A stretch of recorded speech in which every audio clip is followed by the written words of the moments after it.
The 18th century author Horace Walpole is famous for saying, "The world is a tragedy to those who feel, but a comedy to those who think." This observation speaks to the role that catharsis plays in tragedy. However, Walpole's observation about comedy seems to go against expectations. Quite often, those who attend a comedy will assure you that they're simply looking for mindless entertainment.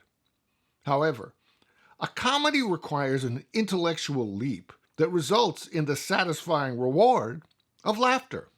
From this notion springs the famous observation, "It's funny because it's true."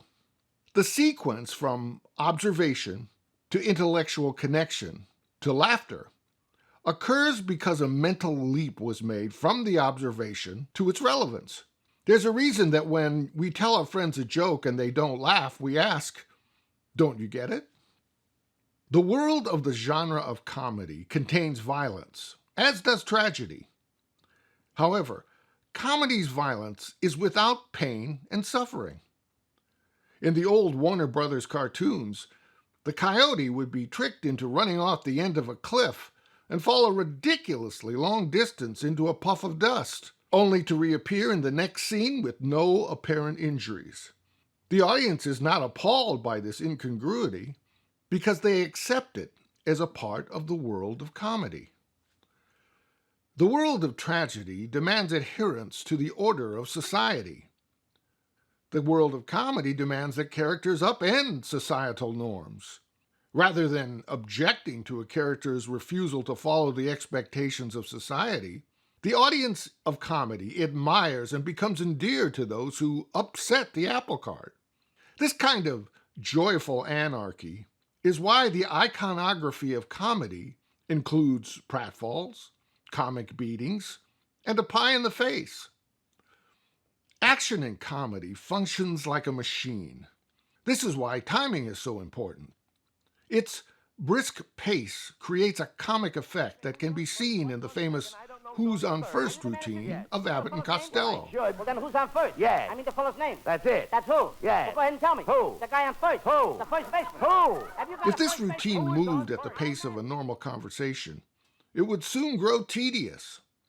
The fact that it's delivered like a machine, pumping out one misunderstanding after another, makes it more entertaining, even on multiple viewings.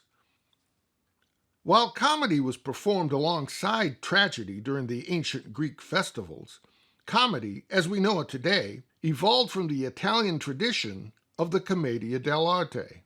Taking its cue from the ancient Roman comedies of such playwrights as Plautus and Terence, the Commedia dell'arte was a form of professional entertainment that began in Italy during the 15th century and became popular worldwide during the 16th through the 18th centuries.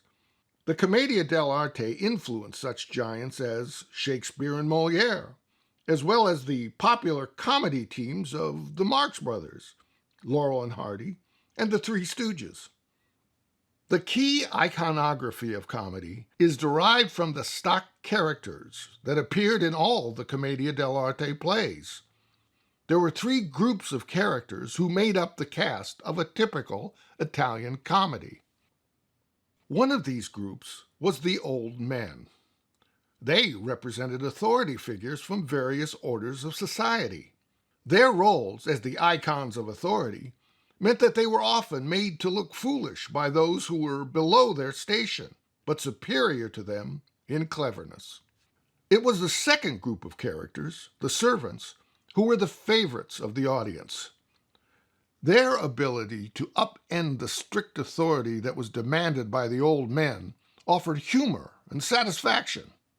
The third group of stock characters of the Commedia dell'arte were the young lovers.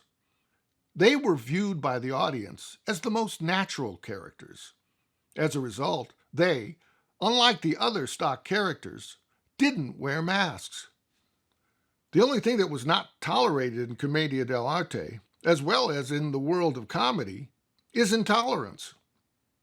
A typical scenario that the Commedia dell'arte employed involved an arranged marriage by an old merchant between his young daughter and an older colleague.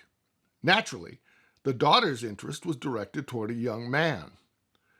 Through hilarious and clever machinations, the servants would derive some preposterous situation that would allow the young lovers to get married and humiliate the old men responsible for the tradition of the arranged marriage.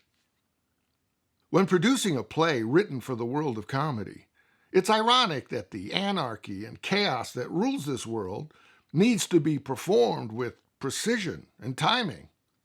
Physical comedy must be performed zestfully, but within a solid performance technique that ensures that the characters will not experience the consequences of violence. Dialogue must be delivered at the proper tempo so that the audience will be able to follow the sequence that leads to the intellectual leap required by comedy.